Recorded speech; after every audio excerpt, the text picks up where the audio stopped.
Hi, my name is Ojo, and the goal of this lesson is for students to be able to solve a system of equations algebraically. Before this lesson, we looked at just what a system of equations looks like on a graph. Now we're going to identify the numerical value of what you see, and this leads nicely into a region of values with inequalities. So that will be what we look at in following sessions.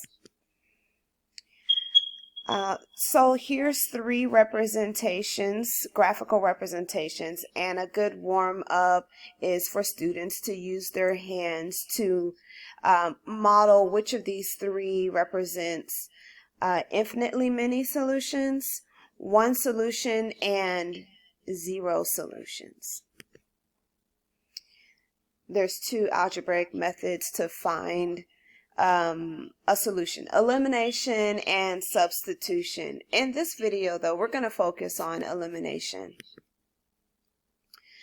The big idea is to get rid of one variable, combine like terms, and isolate the remaining variable. Once my students can get comfortable with that big idea, the rest of solving becomes easy. I'm going to model this with this system of equations.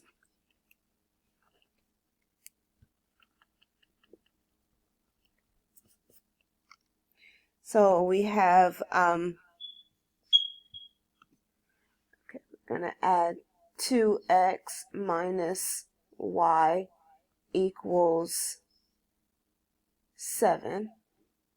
Okay, so first big idea is to eliminate.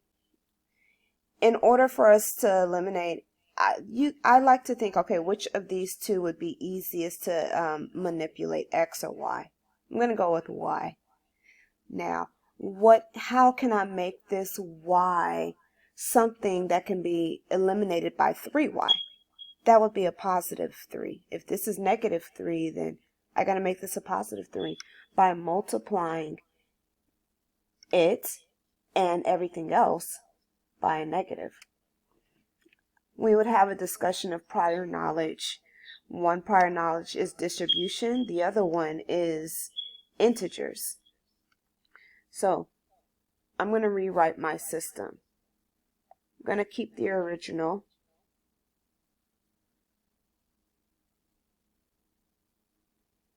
I'm going to change the bottom one. It becomes negative 6x. That becomes plus 3y. And that becomes negative 21. Okay, I got rid of it. Now next big idea is to combine like terms. 5x negative 6x becomes negative 1x. 23 and negative 21 becomes positive 2. X equals negative 2. Alright, so once you can get that down, you're going to take this and practice what you know about substitution for one variable. Pick either of these equations. I'm going to work with this first one. So we have 5x minus 3y equals 23. And then I'm going to take my x out and plug in negative 2 minus 3y equals 23. This is an awesome time to ask students to give me these answers so that I can check their ability to do basic operations with integers.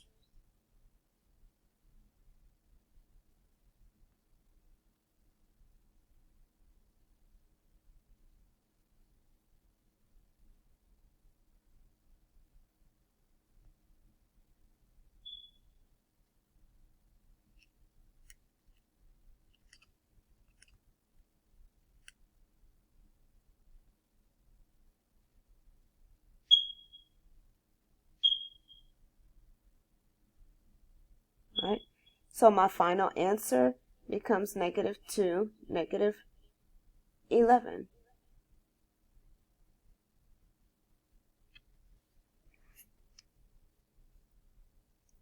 So I did. Now it's time for we do. Before I do, we do. Before I do, we do. I like to revisit lesson goals with a question. As I was solving the system of equations, what algebra concepts did you observe me using? Then we can also revisit the focus question. Okay, so what about that? If we sketched our solution to the system of equations, which of these graphs would it look like? We do time. For my we do's, I give ample time for them to think, get an idea of what they want to do. Then pair using Google Groups is an awesome way to pair for remote learning.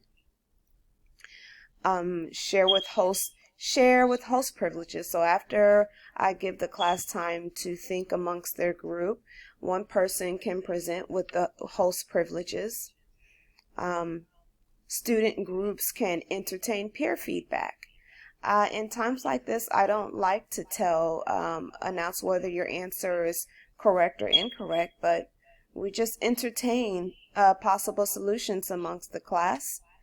But I do listen for algebraic terms used in problem solving. Also, I like to do heterogeneous pairing and grouping in this type of situation so that everybody can glean off of the skills of their partners. There's alternative expectations because in that discussion I'll be able to identify students that need a different way to solve. I would use Desmo. I like to use the online graphing calculator, Desmos, in the situation. So I understand the goal is to find solutions algebraically. And although we are using a graphing device, students can observe the solution and then take the solution to justify, with using algebra to justify that this is correct. Is it correct to that -1 and 6 plugged in for x and y gives us a -22? Algebra is being used, but now instead of solving, they are justifying the answer to be correct. Another option is to set intermediary benchmarks of understanding. Maybe today you're not going to understand from start to finish how to get the solution, but how about distribution and elimination? So some students will be able to make it all the way to the final answer. Some students will only feel comfortable in distributing a number that can make one of the variables, eliminate one of the variables. If that's how far you can get today, then master that in class. Outside of class, we can address solving for each variable.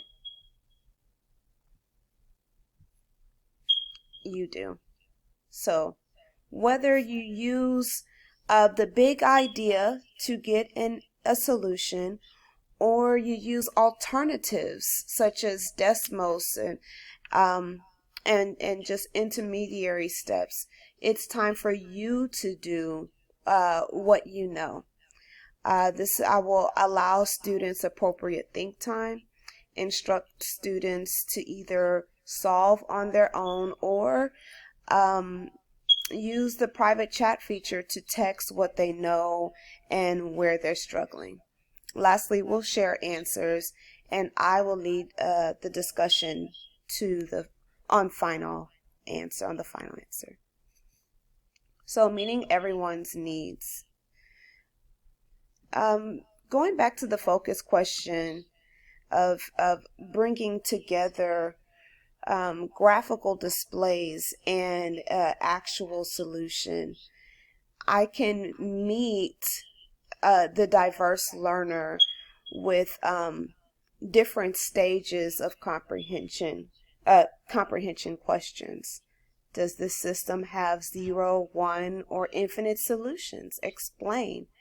That will work well with my students who have more of just a knowledge-based understanding. Up to those who are exhibiting mastery in the big idea. Can you modify our last system of equations so that the solving results in 0 or in infinite solutions? So how can you be creative in this system of solutions to manipulate it in such a way to get 0 or infinite solutions? This type of thinking I would expect from homogeneous groups. I would group according to skill level in situations like this to see what I can pull out of them. Thank you. I had a really good time at using technology to share my how I would address an objective with my students.